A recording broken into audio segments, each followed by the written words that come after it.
Hello tout le monde! Alors, un petit peu en retard, mais là du coup on se retrouve pour le point lecture de février donc 2018. Donc là pour février c'était le challenge, donc le défi lecture qui se trouve donc le groupe en fait est sur Facebook et c'est un défi lecture que j'ai trouvé donc sur internet. Et pour ce mois-ci du coup je m'étais mis 1, 2, 3, 4, 5, je m'étais mis 7 livres en challenge. Alors, j'ai pas tout à fait rempli en fait mon objectif pour une raison très simple. Donc, on va commencer par le premier, du coup, j'ai pas d'opinion dessus. C'était Die letzten Paten. C'est un livre en allemand de John Follane. Voilà. Qui parle de la mafia italienne, donc de la famille Corleone. Sauf que c'est un niveau d'allemand que concrètement je me suis un petit peu enflammée. Voilà, j'y comprends pas. Voilà, ça fait longtemps que j'ai pas lu en allemand en fait, et là je me suis. J'ai vu un petit peu trop loin dans mes capacités. Voilà, donc je ne sais pas s'il est bien ou pas, parce que j'ai lu 10 pages et concrètement j'ai compris la moitié, donc pour moi ça n'a pas grand intérêt. Bon voilà, si quelqu'un l'a lu, faites partager. En tout cas, moi pour l'instant, j'ai pas d'opinion. Ensuite, pour le reste des livres que je m'étais fixé à lire, il y a pas. C'était français-anglais, donc là, il n'y avait pas de souci. Ah, si, il y avait un italien. Alors, c'est La Passeggiata de Federico Moccia. Moccia. J'ai une collègue italienne qui a explosé de rire quand je lui ai dit ça, parce qu'apparemment, c'est un auteur de romans. Enfin, c'est vraiment de la romance en fait, adolescente, un peu gnangnan. Alors là, a priori, c'est plutôt l'histoire. Enfin, il raconte a priori plutôt un souvenir d'une balade en mer avec son père. Moi, personnellement, c'est un style, quelles que soient les langues du monde, qui me plaît pas. Parce que c'est beaucoup de mon père, et la mer, et les vagues, et le soleil. Donc, ok, on a compris, il est sur la plage. Mais voilà, c'est un petit peu pompeux, j'aime pas trop. Bon, c'est hyper court après, hein. Franchement, c'est 62 pages, je crois. C'est très très court, mais bon, ouais, pas convaincu. Ensuite, partons sur ceux qui m'ont pas plu. Hein, on va faire comme ça. Prescription mortelle de Robin Cook. Donc c'est un thriller. Voilà. Et ça faisait partie donc de la Cube, des livres que j'avais reçus dans la Cube. Donc moi j'avais demandé un thriller un petit peu voilà, technologique, etc. L'histoire. Une application est créée, une application pour téléphone, où c'est votre médecin personnel en fait sur téléphone. Donc ça mesure tout, ça mesure, ça fait le rythme cardiaque, la température, ça fait les analyses de sang, ça fait tout. Sauf que les gens commencent à mourir. Voilà. La fin, on la sent venir à partir de la page 70.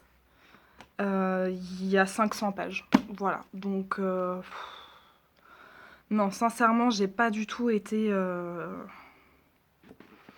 J'ai fini de le lire un peu parce que je voulais une confirmation de ce que je savais déjà. Bah voilà, c'est concrètement, ça m'a rien. Ça m'a pas fait vibrer. Voilà. Mais bon. Donc là, c'était un petit peu, en fait, c'était un peu les 3 premiers livres que j'ai lus du mois. Donc c'était un petit peu dommage parce que j'ai eu une série, en fait, de pourris. Mais après, ça allait beaucoup mieux. Alors, il y a eu La Nef des Fous de Richard Paul Russo. Alors, ça c'est pas mal du tout. Ça se passe donc dans l'espace, sur l'Argonos, donc qui est un vaisseau-ville qui est en transhumance en fait depuis des siècles et des siècles, au point que la plupart des gens qui y vivent sont persuadés que la Terre c'est un mythe, en fait, voilà, que à la base que le monde c'est l'Argonos, c'est tout. Voilà. Ils font des étapes de temps en temps sur des planètes pour remplir les soutes, pour tout ce qui est renouvellement de l'oxygène, de l'eau, etc. Mais c'est, on va dire, 10 personnes sur 10 000 qui descendent de l'Argonos et qui vont sur Terre. Voilà. Et en fait, il trouve un vaisseau alien. Voilà. Il trouve un vaisseau alien, il passe beaucoup de temps à l'explorer, et en fait, pendant longtemps, rien ne se passe, mais il y a une tension qui se construit, tu sais que ça va chier. Et c'est plutôt bien amené, sincèrement, il n'y a pas d'aliens à tentacules, il n'y a pas d'effusion de sang, il y a beaucoup d'intrigues politiques, mais c'est... franchement, il est pas mal fait du tout. On n'est pas tout à fait sûr de comment ça va finir, et c'est pas prédictible en fait, donc c'est vraiment non. Sincèrement, celui-ci, voilà, c'était mon premier Paul Russo, donc très bien. Franchement, je valide à 100%. Ensuite, toujours dans la veine du coup vaisseau spatial, alien, etc. Et du coup, Relacube, Alive de Scott Ziegler. Alors là, c'est l'histoire d'une jeune fille, M, qui a 12 ans, qui fête son anniversaire, et qui se réveille dans le corps d'une jeune femme de 20 ans. Voilà. Sauf qu'elle ne se réveille pas toute seule, ils sont une douzaine, je crois. Ils sont une douzaine avec elle.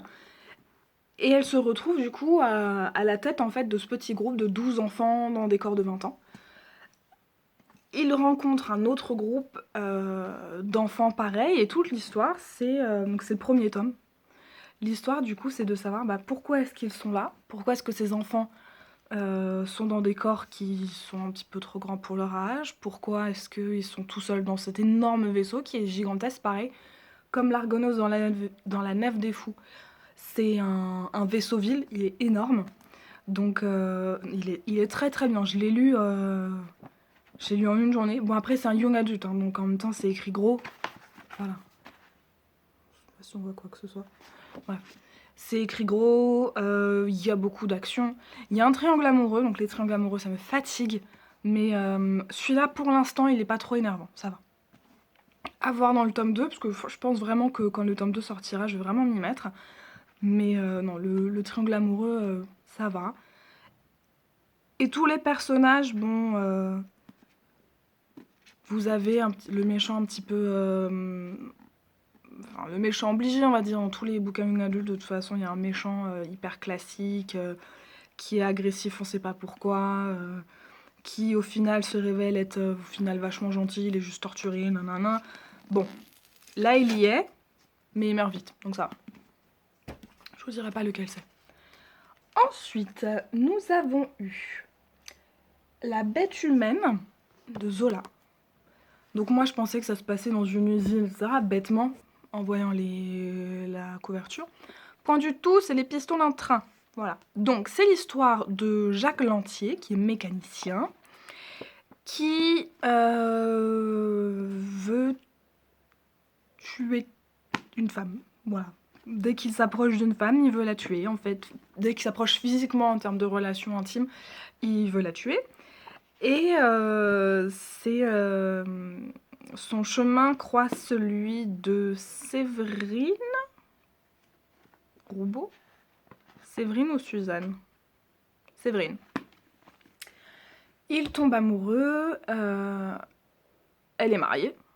Voilà.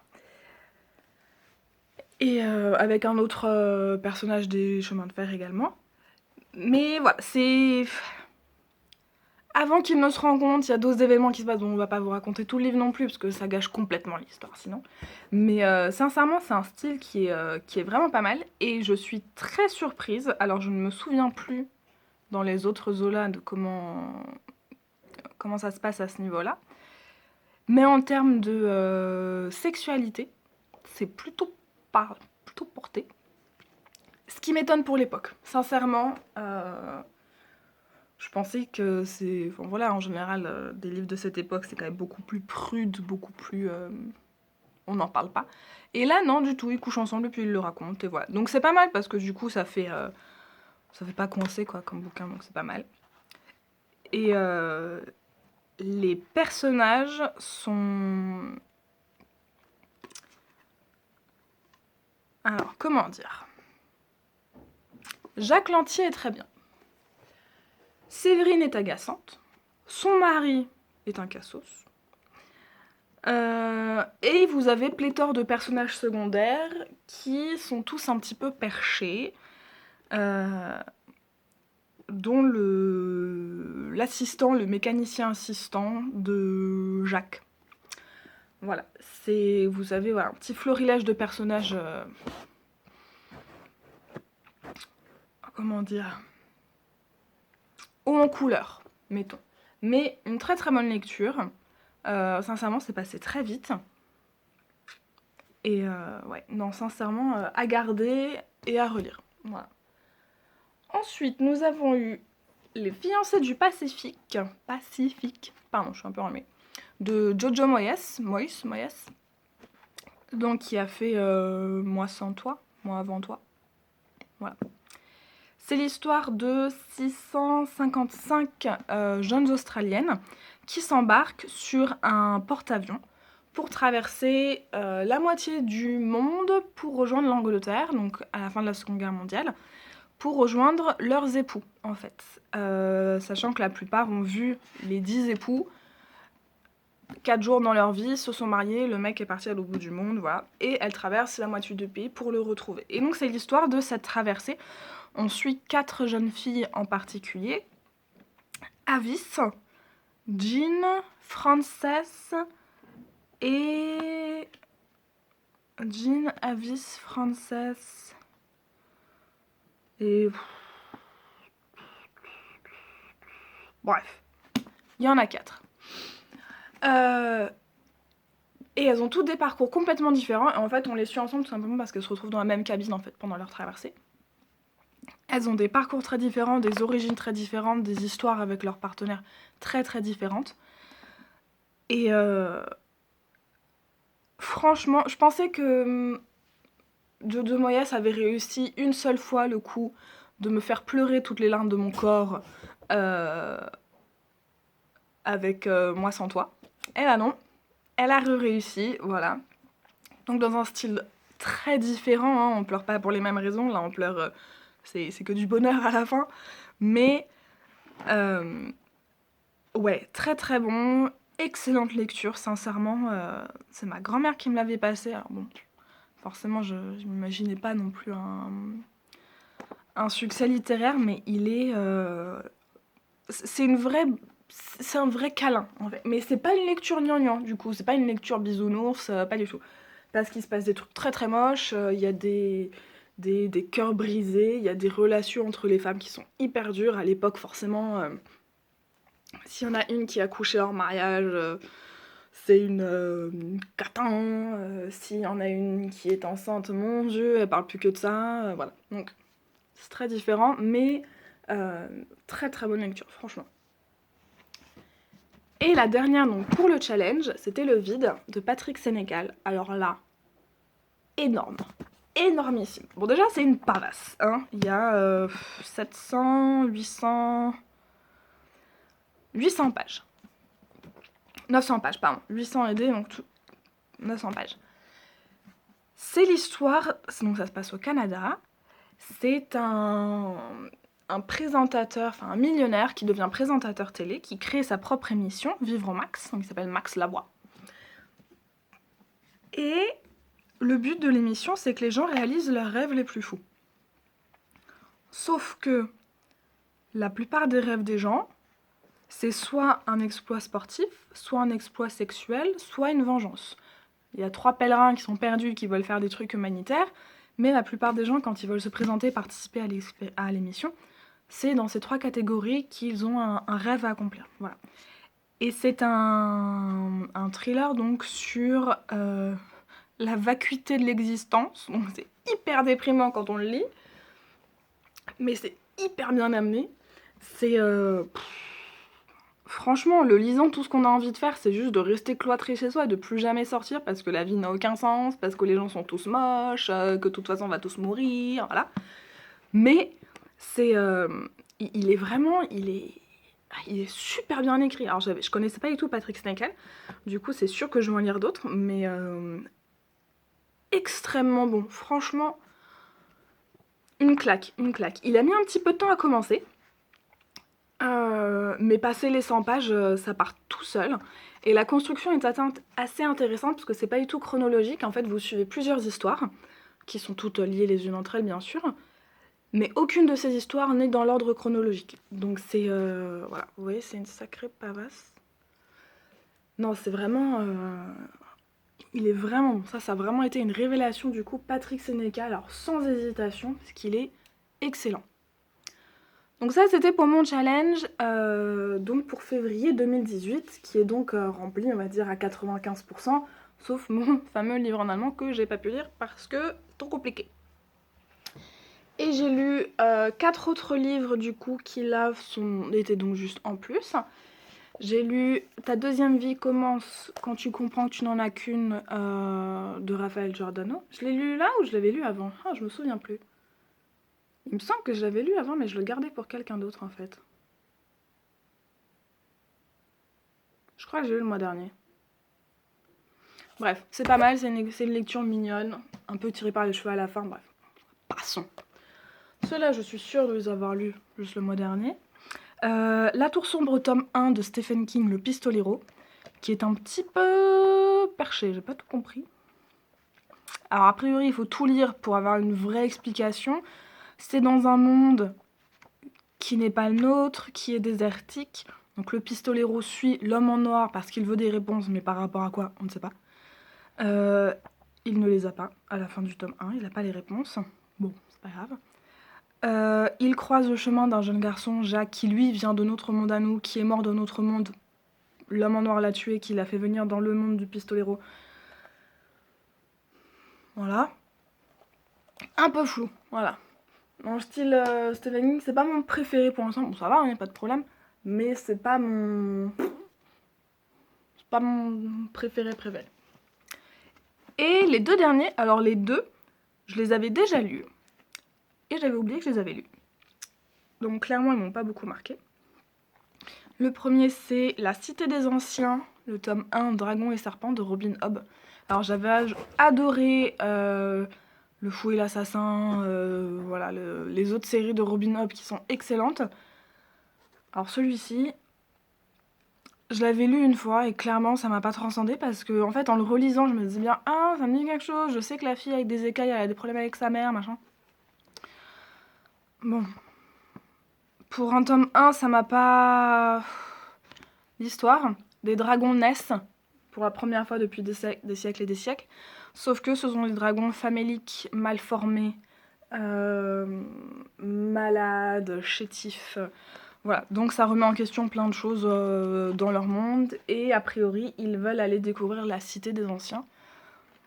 Voilà, et en fait, le tome 1 s'arrête, donc les dragons commencent à partir avec des humains et des semi-humains qui doivent les accompagner du coup, jusqu'à la dite cité qu'on ne sait pas où elle est. Bref, bon, moi, pas génial. Et enfin, The Perks of Being a Wallflower par Steven Chbosky. C'est l'histoire de Charlie qui est au lycée, en seconde à peu près, et qui écrit des lettres à quelqu'un pour lui raconter son année. Il lui parle des livres qu'il lit, de ses amis, de la fille avec qui il sort, mais il sait pas comment sortir avec les gens parce que c'est sa première copine, et il fait des bêtises, et il est très intelligent, énormément. Voilà, c'est une partie de la vie d'un adolescent, un petit peu bizarre forcément, parce que c'est un génie concrètement, Charlie. Mais voilà, ça m'avait pas marqué, parce qu'en fait, il a fallu que j'arrive à la moitié du livre pour me rendre compte que, ah oui, je l'avais déjà lu, et déjà la première fois, ça m'avait pas fait tant d'effet que ça. Donc bon, voilà, les deux derniers, sincèrement, je les recommande pas plus que ça, parce que si j'ai pu oublier que je les ai lus, ça me... Voilà. Les deux d'affilée, ça piquait un peu d'en avoir lu deux d'affilée, que j'avais déjà lu et d'avoir oublié, ça m'a un peu agacé. Mais bon, c'est pas grave, tant pis. Je me rattraperai le mois prochain. Donc ça me fait 1, 2, 3, 4, 5, 6, 7, 8, 9, 10 livres pour le mois de février. Voilà, sachant que j'ai été en vacances pendant 2 semaines, ça fait pas beaucoup en termes de lecture, mais bon. Voilà, bah écoutez, je vous retrouve le mois prochain du coup pour mars.